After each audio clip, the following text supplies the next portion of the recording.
കൃഷ്ണ കൃഷ്ണ കൃഷ്ണ ഹരേ ഹരേ ഹരേ രാമ രാമ രാമ ഹരേ ഹരേ ഹരേ കൃഷ്ണ കൃഷ്ണ കൃഷ്ണ ഹരേ ഹരേ ഹരേ രാമ രാമ രാമ ഹരേ ഹരേ ഹരേ കൃഷ്ണ കൃഷ്ണ കൃഷ്ണ ഹരേ ഹരേ Hare Rama Rama വായിച്ചില്ലേ Mataji? Rama Rama book ഹരേ വായിച്ചില്ല? ഹരേ ഹരേ കൃഷ്ണ കൃഷ്ണ കൃഷ്ണ ഹരേ ഹരേ ഹരേ രാമ രാമ രാമ ശ്ലോകം ഹരേ വായിച്ചില്ലേ മാതാജി? ഹരേ hello Mataji, ഹരേ കൃഷ്ണ ശ്ലോകം ഹരേ വായിച്ചില്ല?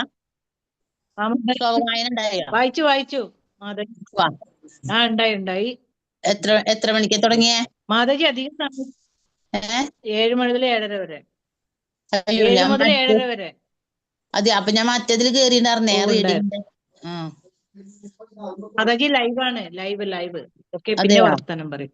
ഹരേ കൃഷ്ണ കൃഷ്ണ കൃഷ്ണ ഹരേ ഹരേ ഹരേ രാമ രാമ രാമ ഹരേ ഹരേ ഹരേ കൃഷ്ണ കൃഷ്ണ കൃഷ്ണ ഹരേ ഹരേ ഹരേ രാമ രാമ രാമ ഹരേ ഹരേ ഹരേ കൃഷ്ണ ഹരേ കൃഷ്ണ. സ്ക്രീൻ കാണുന്നുണ്ടല്ലോ അല്ലെ? ഉണ്ട് മാതാജി. മാതാജി, ആ രാധ മാതാജി ഒന്ന് മ്യൂട്ടാക്കാൻ പറയണേ. ആദ്യമേ പറഞ്ഞിട്ടേ, അല്ലെങ്കിൽ ഒന്നും കേൾക്കത്തില്ല. ഓക്കെ. ഓം നമോ ഭഗവതേ വാസുദേവായ. ഓം നമോ ഭഗവതേ വാസുദേവായ. ഓം നമോ ഭഗവതേ വാസുദേവായ. ഓം അജ്ഞാനതിമിരാന്തസ്യ ജ്ഞാനാഞ്ജനശലാകയ ചക്ഷുരുന്മീലിതം യേന തസ്മൈ ശ്രീ ഗുരവേ നമഃ. ശ്രീ ചൈതന്യമനോഭീഷ്ടം സ്ഥാപിതം യേന ഭൂതലേ സ്വയം രൂപകഥാ മഹ്യം ദദാതി സപദാന്തികം. വന്ദേഹം ശ്രീഗുരോൻ ശ്രീയുതപദകമലം ശ്രീഗുരോൻ വൈഷ്ണവാംശ ശ്രീരൂപം സാഗ്രജാതം സഹഗണ രഘുനാഥാനിധം ദം സജീവം സാദ്വൈതം സാവധൂതം പരിജനസഹിതം കൃഷ്ണ ചൈതന്യദേവം ശ്രീരാധാകൃഷ്ണപാദാൻ സഹഗണ ലളിത ശ്രീവിശാഖാംനിതാംശ. ഹേ കൃഷ്ണ കരുണാ സിന്ധോ ദീനബന്ധോ ജഗത്പദേ ഗോപേശ ഗോപികാന്ത രാധാകാന്ത നമോസ്തുതേ. തപ്തകാഞ്ചന ഗൗരാംഗി രാധേ വൃന്ദാവനേശ്വരി വൃഷഭാനുസുതേ ദേവി പ്രണമാമി ഹരിപ്രിയേ. വാഞ്ചാകൽപതരുഭ്യശ്ച കൃപാസിന്ധുഭ്യേവ പതിതാനാം പാവനേഭ്യോ വൈഷ്ണവേഭ്യോ നമോ നമഃ.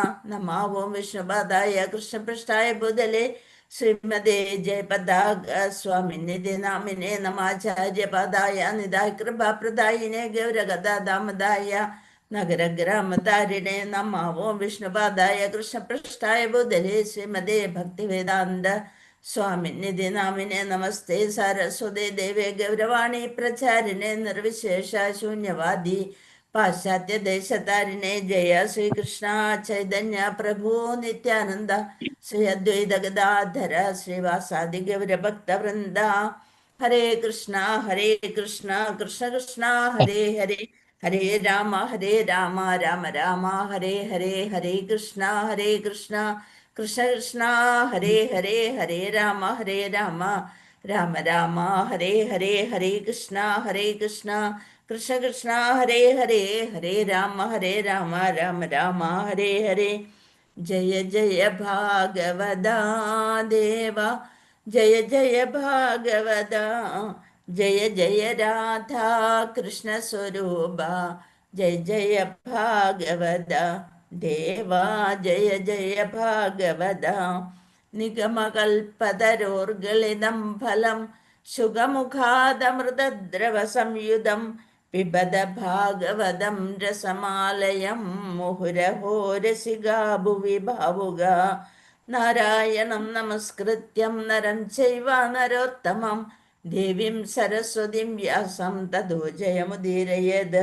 നഷ്ടപ്രായേഷു ഭദ്രേഷു നിത്യം ഭാഗവത സേവയ ഭഗവതി ഉത്തമ ശ്ലോകേ ഭക്തിർഭവതി നൈഷ്ടയേ. മൂകം കരോതി വാചാലം പങ്കും ലംഘയതേ ഗിരിം യത്കൃപാതമഹം വന്ദേ പരമാനന്ദമാധവം ശ്രീഗുരും ദീനതാരിണം മദേകബന്ധോ മത്സംഖ്യൻ മദ്ഗുരോ മന്മഹാദന മന്നിഷ്ഠാരക മദ്ഭാഗ്യ മദാനന്ദ നമോസ്തുതേ.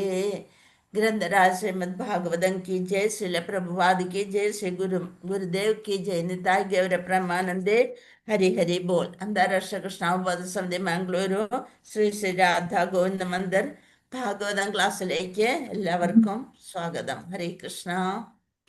ഹരേ കൃഷ്ണ മാതാജി പ്രണാമം. ഹരേ കൃഷ്ണ. പ്രണാമ മാതാജി. മാതാജി പ്രണാമം. പ്രണാമ. ശാന്ത മാതാജി, കൈ എന്ത് പറ്റി? ഒന്ന് ചെറിയ ഫ്രാക്ചർ ആയതാണ്. വീണ? വീണു, കൈകുത്തി വീണു. ശ്രദ്ധിക്കണ്ടേ കുട്ടി? ഹരേ കൃഷ്ണ. ശ്രദ്ധിക്ക. കുട്ടി നടക്കുമ്പോ ശ്രദ്ധിക്കണ്ടേ? ഇപ്പൊ കുട്ടികള് മാതാജി കണ്ടിട്ട് കുട്ടികളാണല്ലോ തോന്നണേ. പഠിക്കാൻ വരുന്നവരൊക്കെ കുട്ടികളല്ലേ? ഞാൻ പറഞ്ഞു മാതാജി ശിശുക്കളാണ്. വയസ്സാകുമ്പോ ഒരു കുട്ടിയില്ലേ, അത് ആ കുട്ടിയാണ് ഇപ്പൊ. ആണ്. അത് ഞങ്ങളെല്ലാരും അങ്ങനെ തന്നെയാണോ? മാതാജി മാതാജി പറഞ്ഞോളൂ. ഞാന് ഹോസ്പിറ്റലിലാണ്. മുട്ടുകാല് ഓപ്പറേഷൻ ചെയ്യാൻ ഇന്ന് അഡ്മിറ്റ് ആയി. നാളെ എന്റെ ഓപ്പറേഷനാണ്.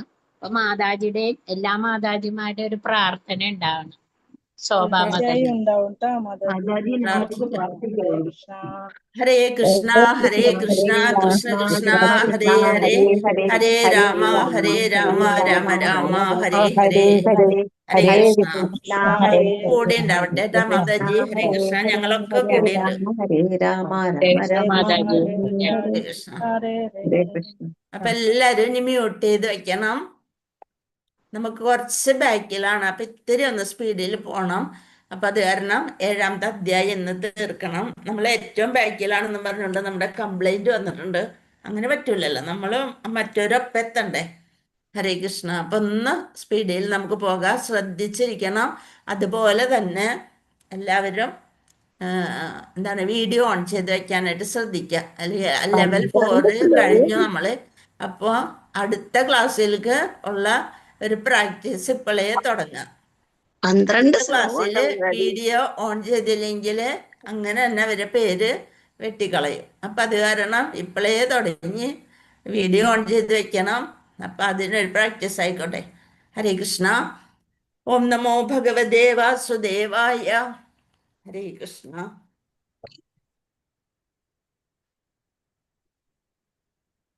സയേഷ ഭഗവാൻ ദ്രോണ പ്രജാരൂപേണ വർത്തതേ തസ്യാത്മനോർത്ഥം പജ്ഞാസ്തേ നാന്വഗാധീരസൂകൃപി.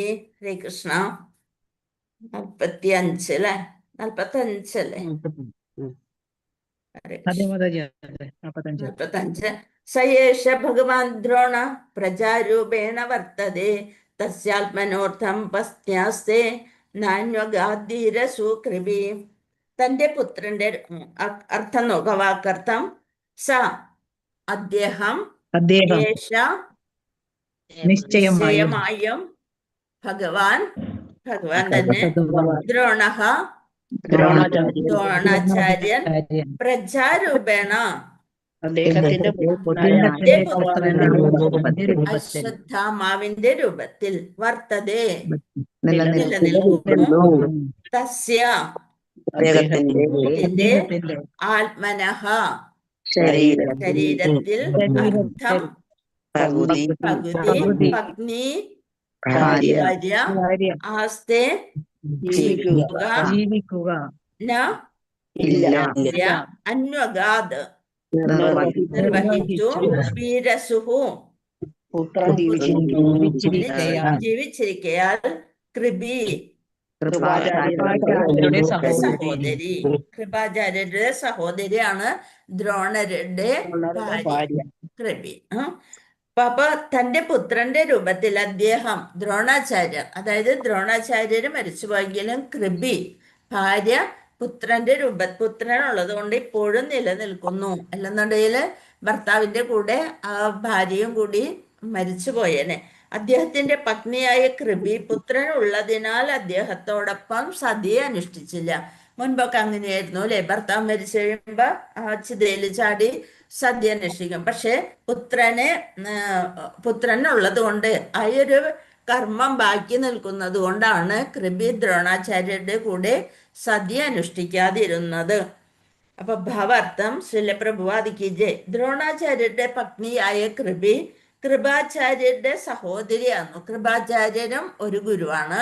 കൃപാചാര്യരുടെ സഹോദരിയായിരുന്നു. ധർമ്മശാസ്ത്രങ്ങൾ അനുസരിച്ച് പതിയുടെ അർത്ഥാംഗനയായ പതിവ്രതയായ പത്നി അവൾക്ക് സന്താനമില്ല എങ്കിൽ തന്റെ പതിക്കൊപ്പം സ്വമേധയാ മൃത്യുവിനെ പരിരംഭണം ചെയ്യുന്നത് ന്യായയുക്തമായി കണക്കാക്കപ്പെടുന്നു. കുട്ടികളൊന്നും ഇല്ലാത്ത ദമ്പതിമാരാണെങ്കിൽ ഭർത്താവ് മരിച്ചു കഴിയുമ്പോൾ ആ ഭർത്താവിനോടൊപ്പം പിന്നെ അവർക്ക് വേറെ കർമ്മങ്ങളൊന്നുമില്ല, ഭർത്താവിനോടൊപ്പം അവര് ചിതയിൽ ചാടി ആത്മഹത്യ ചെയ്യുന്നത് പണ്ടത്തെ പതിവായിരുന്നു. എന്നാൽ ദ്രോണാചാര്യരുടെ പത്നിയുടെ കാര്യത്തിൽ ഭർത്താവിന്റെ പ്രതിനിധിയായിട്ട് ആരുണ്ട്? പുത്രനുണ്ട്. ആ പുത്രനാണ് ആര്? അശ്വത്ഥാമാവ്. അവർ അത്തരം അനുഷ്ഠാനങ്ങൾക്ക് ആയില്ല. പുത്രൻ ജീവിച്ചിരിക്കുന്നല്ല ഒരു വിധവ നാമമാത്രത്തിൽ മാത്രമാണ് വിധവയാകുന്നത്. ആകയാൽ രണ്ട് വിധത്തിലായാലും അശ്വത്ഥാമാവ് ദ്രോണാചാര്യരുടെ പ്രതിനിധിയാകുന്നു. അപ്പൊ ദ്രോണാചാര്യര് ഗുരുവാണ്, ഗുരുതുല്യനാണ്, ബ്രാഹ്മണ ശ്രേഷ്ഠനാണ്, ഈ എല്ലാ കാര്യങ്ങളും അറിയാം. അപ്പൊ അതുകൊണ്ട് അശ്വത്ഥാമാവും ദ്രോണാചാര്യരുടെ പ്രതിനിധി തന്നെയാണ്. ആകയാൽ അശ്വത്ഥാമാവിനെ വധിക്കുന്നത് ദ്രോണാചാര്യരെ വധിക്കുന്നതിന് സമാനമാണ്. അശ്വത്ഥാമാവിനെ വധിക്കുന്നതിന് പ്രതികൂലമായ ദ്രൗപദിയുടെ വാദം ഇതാണ്. ഇത്രയും പുത്രദുഃഖത്താല് കേണുകൊണ്ടിരുന്ന ദ്രൗപദിക്ക് പെട്ടെന്ന് തൻ്റെ ഗുരുവിൻ്റെ മകനല്ലേ എന്നുള്ളൊരു ചിന്ത. അപ്പൊ ഗുരുവിന് തുല്യനാണ് ഗുരു. അശ്വത്ഥാമാവ് ഉള്ളതുകൊണ്ട് മാത്രമാണ് ആ ബ്രാഹ്മണ സ്ത്രീ ഇപ്പോഴും ജീവിച്ചിരിക്കുന്നത് എന്നുള്ളൊരു ചിന്ത വന്നു. പിന്നെ തൻ്റെ വിഷമം താൻ മനസ്സിലാക്കി കഴിഞ്ഞല്ലേ, പുത്രന്മാര് പോയ ദുഃഖം മനസ്സിലാക്കി കഴിഞ്ഞ് അതേ ദുഃഖം തൻ്റെ ഗുരുപത്നിക്കും വരരുത് എന്നുള്ളൊരു ചിന്തയും കൂടി ദ്രൗപദിക്ക് വന്നു. അപ്പൊ അങ്ങനെയാണ് നല്ല മനസ്സുള്ള സ്ത്രീകളുടെ സ്വഭാവം അല്ലെ. വേറുള്ളവരെന്താ വിചാരിക്കുക? എനിക്ക് വന്നപ്പോ അവരും അതനുഭവിക്കട്ടെ, അങ്ങനെ ആയിരിക്കും നമ്മളുടെയൊക്കെ ചിന്തകളെ അല്ലെ. അപ്പൊ അതൊക്കെ മാറ്റേണ്ട സമയമായി. നമ്മളൊന്ന് കാണിച്ചു തരികയാണ് ഈ കേൾക്കണത്. ഓരോന്നും ആർക്ക് വേണ്ടിയിട്ടാണ്? നമ്മൾക്കുള്ളൊരു മുന്നറിയിപ്പാണ്. നമ്മൾ എങ്ങനെ ജീവിക്കണം, ഭഗവാന്റെ ഇച്ഛ എന്താണ്. ഇവിടെ ദ്രൗപദിയുടെ വാക്കിലൂടെ ഭഗവാന്റെ ഇച്ഛ തന്നെയാണ് ഈ പുറത്ത് വരുന്നത്. അപ്പൊ നോക്കാം അടുത്ത ശ്ലോകം 46. തദ്ധർമ്മജ്ഞ മഹാഭാഗ ഭഗവദ്ഭിർഗൗരവം കുലം വൃജിനം നാർഹതി പ്രാപ്തും പൂജ്യം വന്ധ്യമഭിഷ്ണശ. തദ്ധർമ്മജ്ഞ മഹാഭാഗ ഭഗവദ്ഭിർഗൗരവം കുലം വൃജനം നാർഹതി പ്രാപ്തും പൂജ്യം വന്ധ്യമഭിഷ്ണശ. തദ് ആകയാൽ ധർമ്മജ്ഞ തത്വങ്ങളെ കുറിച്ച് ബോധവാനായ ഒരുവൻ മഹാഭാഗ്യവാനായ ഭവദ്ഭിഹി ആകയാൽ ഗൗരവം പ്രകീർത്തിക്കപ്പെട്ടു. കുലം വംശം വൃജിനം വേദനാജനകമായ ഒന്ന് ഇല്ല അർഹതി അർഹിക്കുന്നു പ്രാപ്തം പ്രാപ്തമാക്കുന്നതിന് വേണ്ടി പൂജ്യം അർച്ചനീയമായ വന്ദ്യം ആദരണീയമായ അഭിഷ്ണശ നിരന്തരമായി. വിവർത്തനം ഭാവാർത്ഥം ശ്രീല പ്രഭുവാദിക്ക് ജയ്. ധാർമ്മിക തത്വങ്ങൾ അറിയുന്ന അല്ലയോ മഹാഭാഗ, സർവദാ പൂജനീയനും ആദരണീയരുമായ പ്രതാപശാലികളായ കുടുംബാംഗങ്ങൾക്ക് സന്താപ ഹേതുവാകുന്നത് അങ്ങേക്ക് ശോഭനമല്ല. ധാർമ്മിക തത്വങ്ങൾ അറിയുന്ന മഹാഭാഗ, ബ്രാഹ്മണര് എല്ലാ തത്വങ്ങളും അറിഞ്ഞുകൊണ്ട് പ്രവർത്തിക്കേണ്ടതാണ്. അങ്ങനെയുള്ള മഹാഭാഗ എന്ന് വെച്ചാൽ എന്താ? മഹാഭാഗ്യവാനായ ഭവദ്ഭി അങ്ങയാൽ മഹാഭാഗ്യവാനായ പ്രതാപശാലിയായ കുടുംബങ്ങൾക്ക് സന്താപ ഹേതുവാകുന്നത് അങ്ങേക്ക് ശോഭനമല്ല. മറ്റുള്ളവർക്ക് ദുഃഖം തരുന്നത് അങ്ങയുടെ സ്വഭാവത്തിന് നല്ലതല്ല എന്ന് പറയണം. ഒരു ആദരണീയമായ കുലത്തിന് അല്പമായ നിന്ദ പോലും സന്താപമുണ്ടാക്കാൻ പര്യാപ്തമാണ്. ആകയാൽ പൂജനീയരായ കുടുംബത്തിലെ അംഗങ്ങളുമായുള്ള ഇടപാടിൽ ഒരു സംസ്കാര സമ്പന്നനായ വ്യക്തി സദാ ശ്രദ്ധാലുവായിരിക്കണം. എപ്പോഴും നമ്മള് സംസ്കാര സമ്പന്നനായിരിക്കണം, ശ്രദ്ധയോടുകൂടി സമൂഹത്തില് ജീവിക്കണം എന്നങ്ങനെ പറഞ്ഞു കൊടുക്കണം. ശ്ലോകം 47.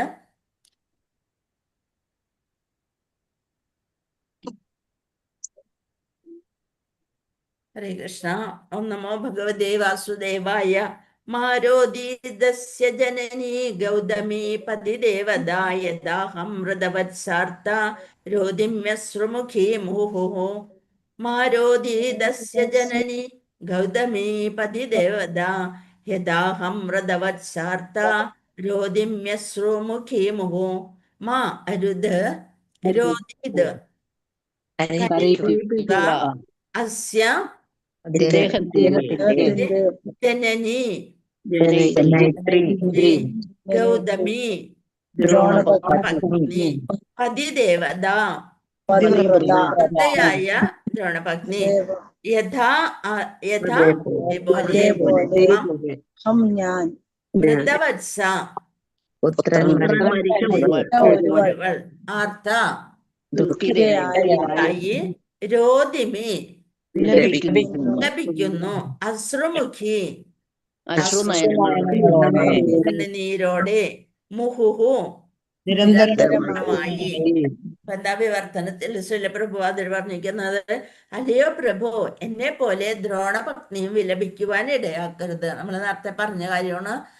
ഞാൻ പുത്രദുഃഖത്താല് വിഷമിക്കുന്നത് പോലെ ദ്രോണരുടെ പത്നി, അതാകെ ഒരു മകൻ മാത്രമേ ഉള്ളൂ, ഭർത്താവുമില്ല. ദ്രൗപദിക്കാണെങ്കിൽ ഭർത്താക്കന്മാരെങ്കിലും ഉണ്ട് അല്ലെ. അപ്പൊ ഭർത്താവും ഇല്ലാത്ത അവസ്ഥയിൽ, സതി പോലും അനുഷ്ഠിക്കാൻ പറ്റാത്ത അവസ്ഥയിൽ ഈ മകന് വേണ്ടിയിട്ട് ജീവിച്ച ആ ഗുരുപത്നിയുടെ കണ്ണിൽ നിന്ന് അശ്രുഗണങ്ങൾ വരുത്താൻ പാടില്ല. എൻ്റെ പുത്രരുടെ മൃത്യുവിൽ ഞാൻ ദുഃഖാർത്ഥയാണ്. എന്നെ പോലെ അവരും സദാ വിലപിക്കേണ്ടതില്ല. ഞാൻ എന്തായാലും അത് നടന്നു കഴിഞ്ഞു, ഇനി തിരിച്ച് കിട്ടില്ല. അപ്പൊ വീണ്ടും അവരെ കൂടി ആ ദുഃഖം കാണുന്നത്, ദുഃഖമുണ്ടാകുന്നത് അത് വേണ്ട എന്നുള്ളൊരു മനസ്സാണ് ദ്രൗപദിക്ക് ഉണ്ടായത്. ഭാവാർത്ഥം ചെറുതാണ്, നോക്കാം നമുക്ക്. സഹാനുഭൂതിയുള്ള സദ്ഗുണവതിയായ സ്ത്രീയാകയാൽ മാതൃസഹജമായ വികാരത്താലും ദ്രോണപത്നി അലങ്കരിക്കുന്ന ആദരണീയമായ പദവിയെയും മാനിച്ച് സന്താനരഹിതമായ തൻ്റെ അതേ അവസ്ഥയിൽ ദ്രോണപത്നിയെയും പ്രതിഷ്ഠിക്കാൻ ശ്രീമതി ദ്രൗപദി ആഗ്രഹിച്ചില്ല. തൻ്റെ അവസ്ഥ ഏതായാലും താൻ അനുഭവിച്ചേ തീരൂ. അപ്പൊ അതുകൊണ്ട് ആ ദ്രോണപത്നി അത്രയും പാവനയായിട്ടുള്ള സ്ത്രീയാണ്. ആ ദ്രോണപത്നി അതുപോലെ വിഷമം അനുഭവിക്കാനായിട്ട് എനിക്ക് സഹിക്കില്ല, അത് വേണ്ട എന്നുള്ളതാണ് ദ്രൗപദിയുടെ ആഗ്രഹം. ഹരേ കൃഷ്ണ. ഇതൊക്കെ നിസ്സാരം, നമുക്ക് അറിയുന്ന കാര്യമാണ് അല്ലെ, അത് ഞാൻ വിവരിക്കേണ്ട കാര്യമില്ലല്ലോ. ഹരേ കൃഷ്ണ. ശ്ലോകം 48. യൈകോപിതം ബ്രഹ്മകുലം രാജന്യൈരജിതാത്മഭിഃ തത്കുലം പ്രദഹത്യാശു സാനുബന്ധം ശുചാർപ്പിതം. യൈകോപിതം ബ്രഹ്മകുലം രാജന്യൈരജിതാത്മഭിഃ തത്കുലം പ്രദഹത്യാശു സാനുബന്ധം ശുചാർപ്പിതം. യൈഹി ആരാൽ കോപിതം ബ്രഹ്മകുലം ബ്രാഹ്മണവർഗം രാജന്നൈഹി അധികാരവർഗ അനിയന്ത്രിതമായ ആത്മഭിഹി തത് കുലം പ്രദഹതി ദഹിക്കുന്നു ആശു ഒട്ടും താമസിയാതെ സ അനുബന്ധം കുടുംബാംഗങ്ങളോടൊപ്പം അനുബന്ധം കുടുംബാംഗങ്ങളോടൊപ്പം ശുചാർപ്പിതം ദുഃഖത്തിൽ തള്ളപ്പെടുന്നു വിവർത്തനം ഭാവാർത്ഥം സുലഭ്രഭുവാദിക്ക് ജയ്. ഇന്ദ്രിയ നിയന്ത്രണം നഷ്ടപ്പെട്ട രാജകീയ അധികാരവർഗം ബ്രാഹ്മണ വർഗത്തോട് അപരാധം ചെയ്യുകയും അവരെ പ്രകോപിപ്പിക്കുകയും ചെയ്താൽ അവരുടെ ക്രോധാഗ്നി സമ്പൂർണ്ണ രാജകീയ മാതാജി സ്ലൈഡ് ഒന്ന് പൊക്കെ. ഡിസ്പ്ലേയില് കാണില്ല. അധികാരം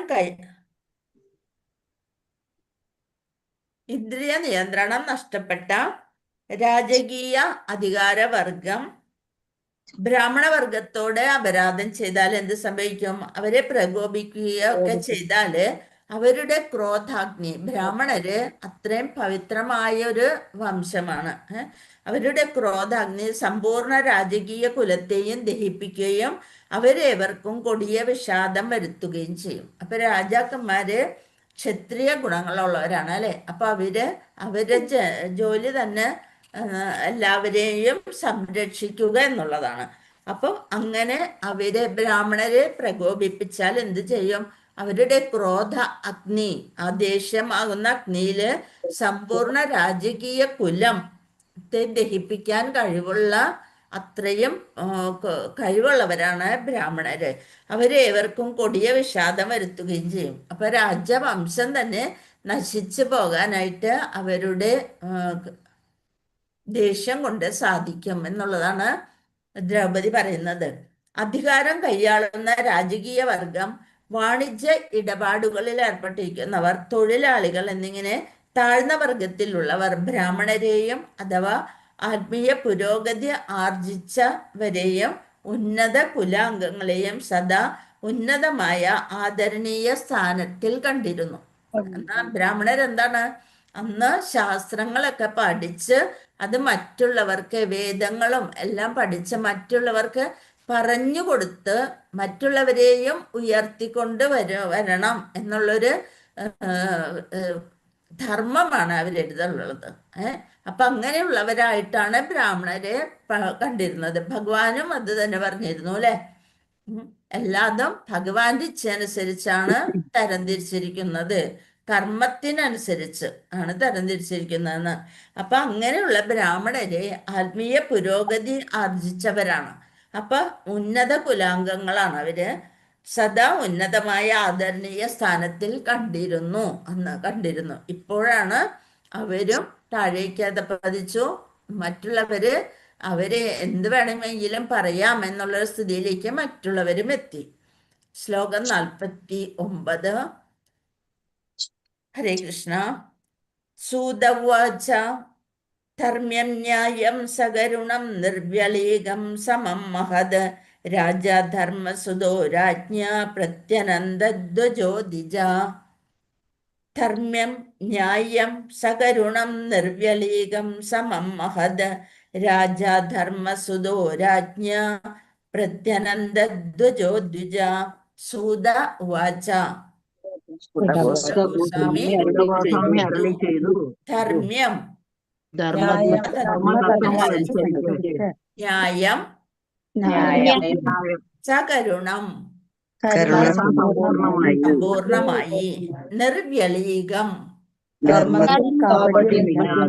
കാപട്യമില്ലാതെ സമം സമത മഹത്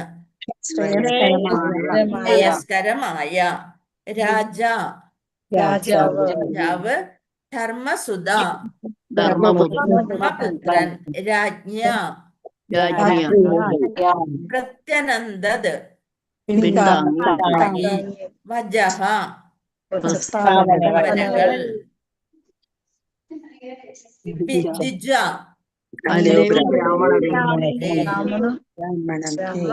ദ്രൗപദിയുടെ ഇത്ര നല്ല സംസ്കാരമുള്ള സ്വഭാവ വിശേഷത്തെ ആര് പിന്താങ്ങിയെന്നാണ് പറയണത്?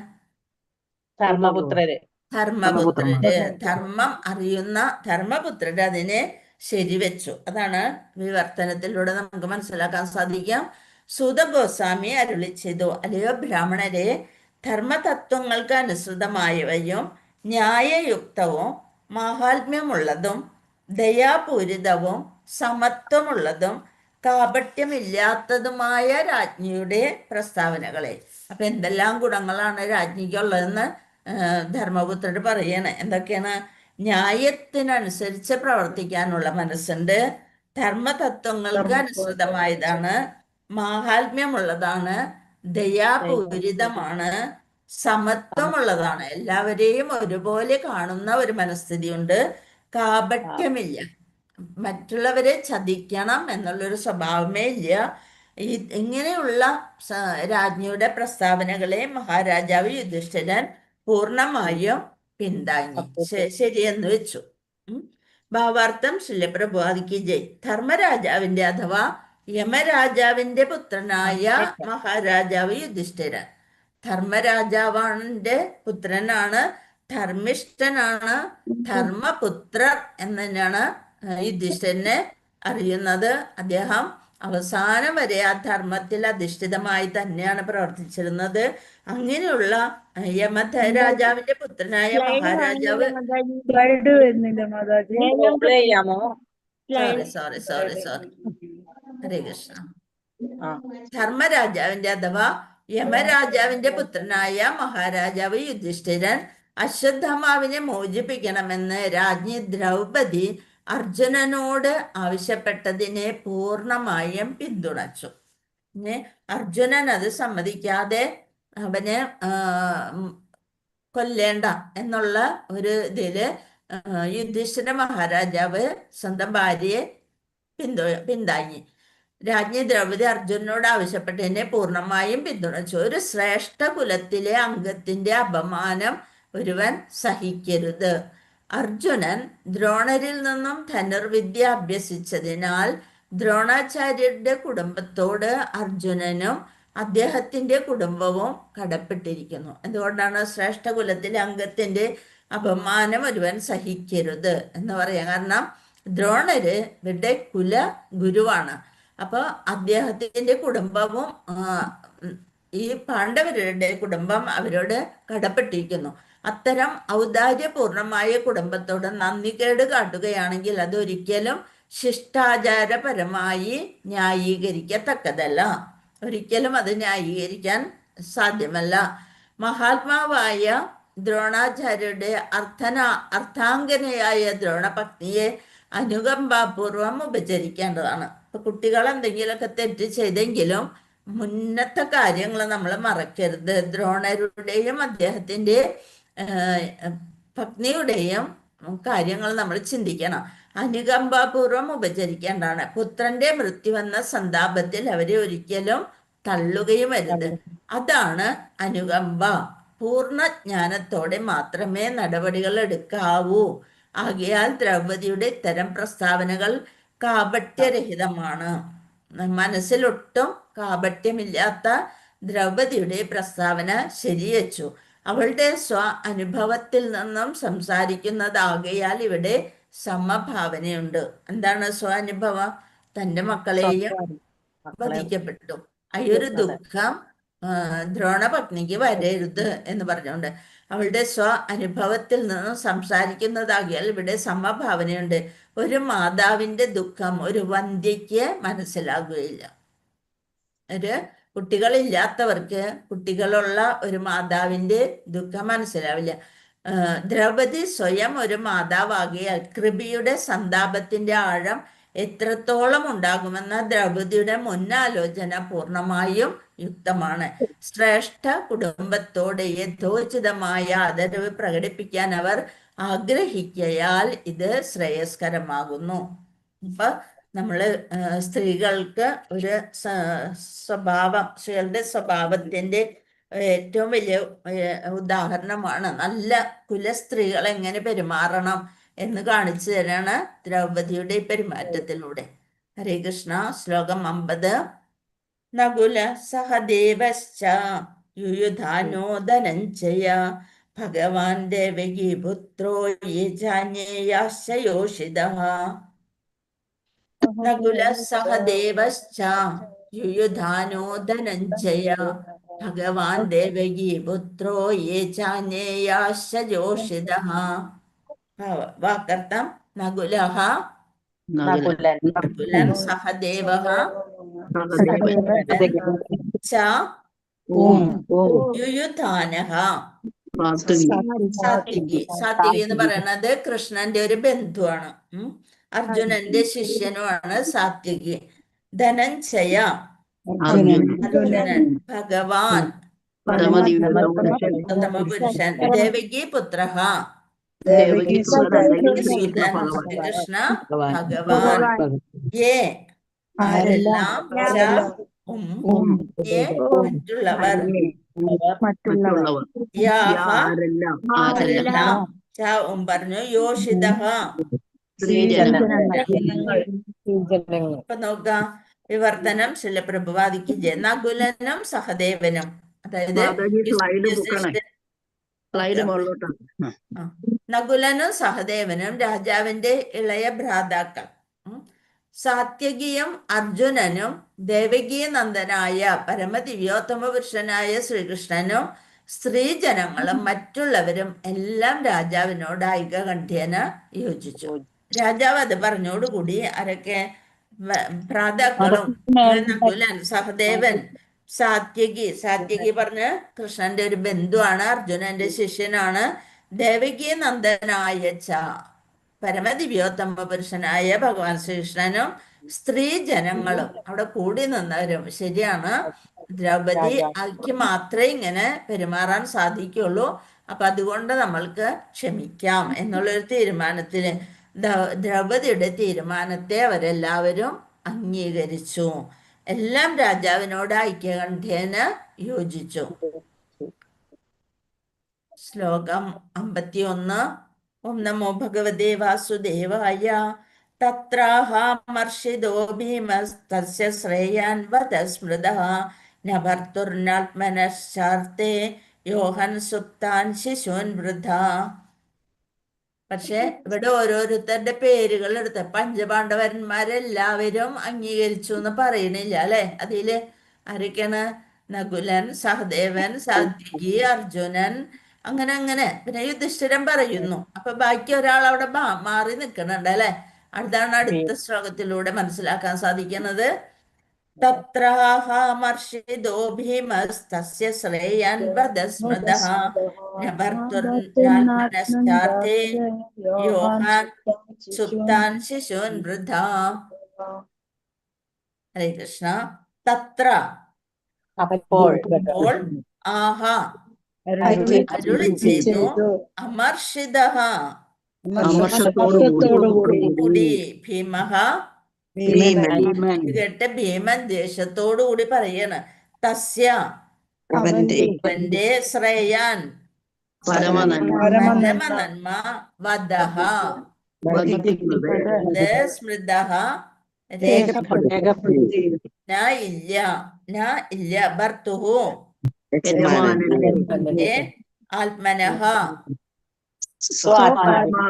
ആത്മാവിന്റെ അർത്ഥേഹി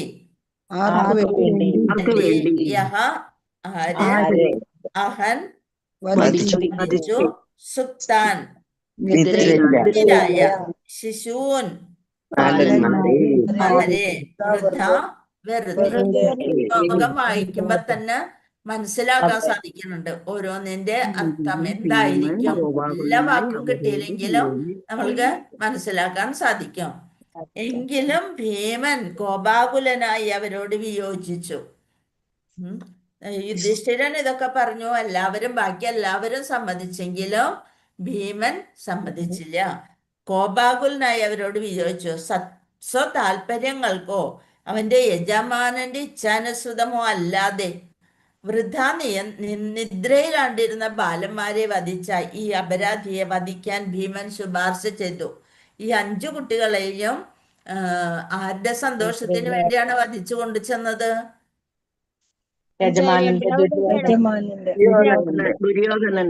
ദുര്യോധന യജമാനന്റെ സന്തോഷത്തിന് വേണ്ടിയിട്ട്.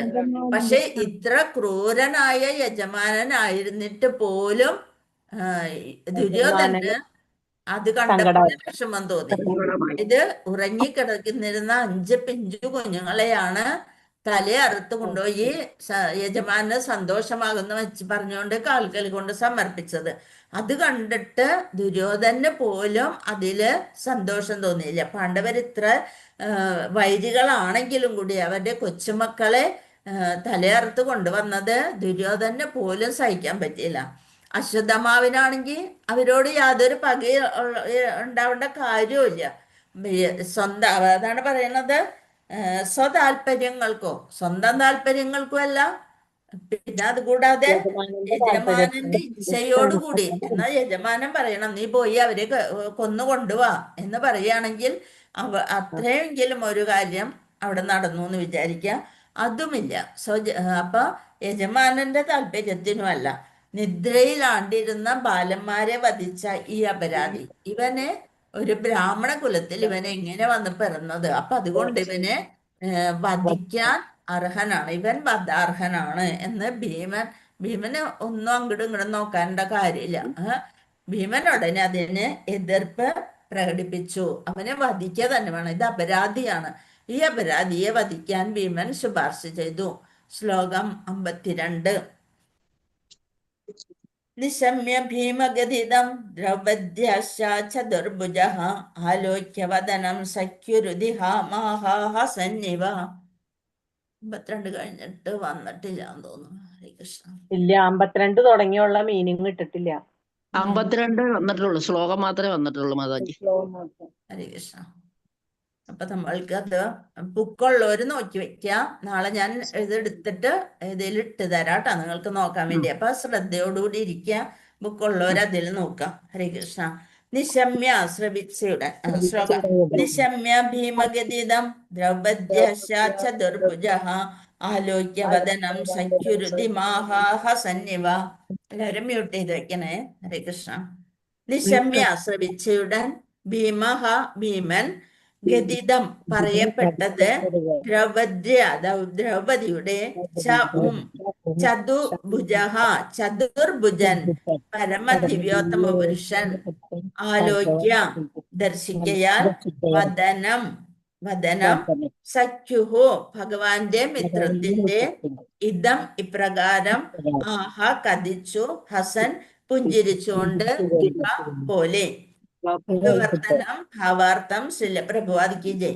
ഭീമന്റെയും ദ്രൗപദിയുടെയും മറ്റുള്ളവരുടെയും വചനങ്ങൾ ശ്രവിച്ച ശേഷം ഭീമനും ദ്രൗപദിയും ബാക്കിയുള്ള യുധിഷ്ഠിരനും ഇവരുടെയൊക്കെ വാക്കുകൾ ശ്രവിച്ച ശേഷം ചതുർഭുജൻ അഥവാ ഭഗവാൻ തന്റെ മിത്രമായ അർജുനന്റെ മുഖത്ത് നോക്കി പുഞ്ചിരി കൊണ്ടെന്ന പോലെ അരുളി ചെയ്യാൻ ആരംഭിക്കുകയും ചെയ്തു. പുഞ്ചിരിച്ചുകൊണ്ട് അരുളി ചെയ്തു. എന്താണ് അരുളി ചെയ്തതെന്ന് നോക്കാം. ഭാവാർത്ഥം ശ്രീല പ്രഭുപാദിക്ക് ജയ്.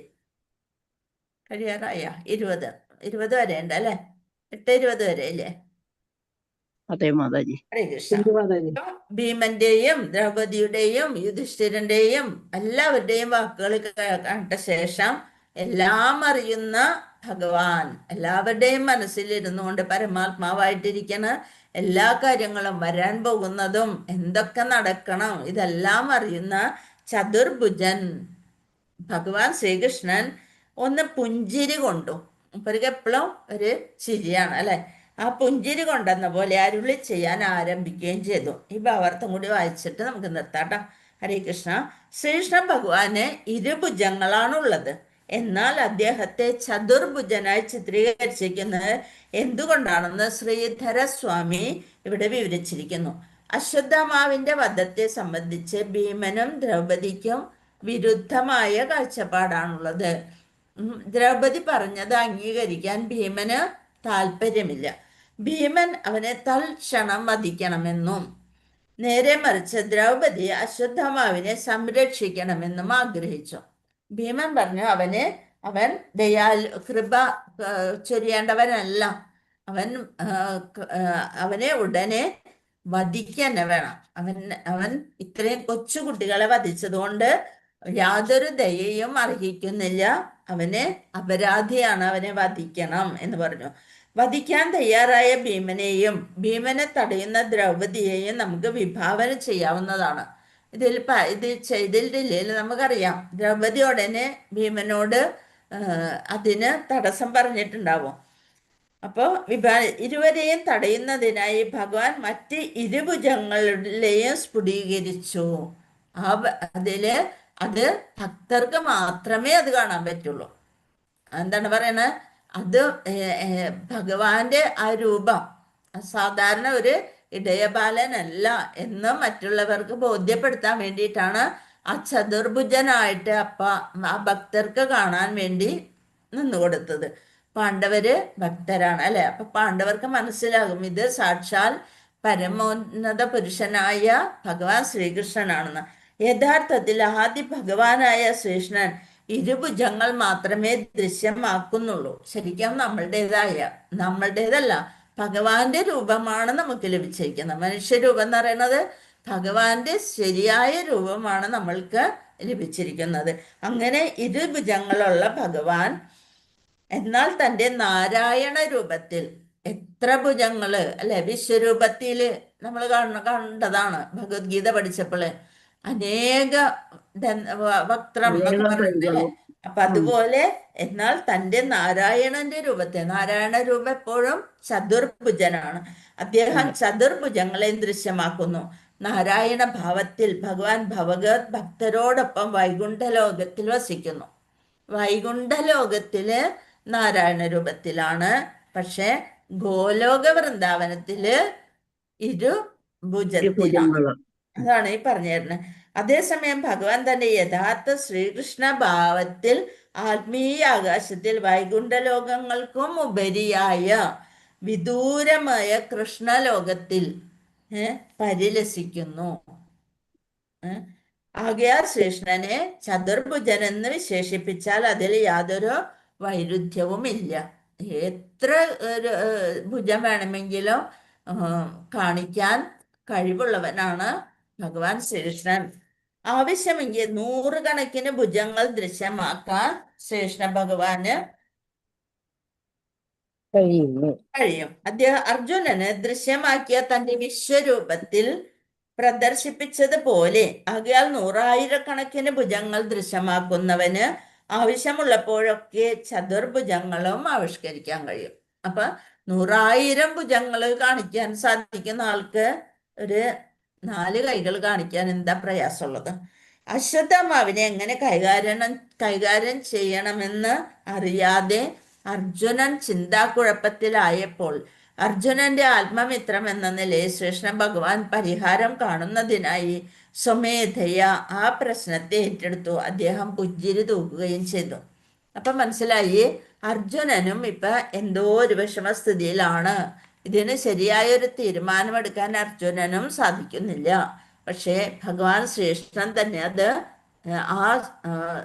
ഒരു സാഹചര്യത്തെ ഏറ്റെടുത്തു. അതെന്താണെന്ന് നമുക്ക് അടുത്ത ക്ലാസ്സിൽ നോക്കാം. ഹരേ കൃഷ്ണ.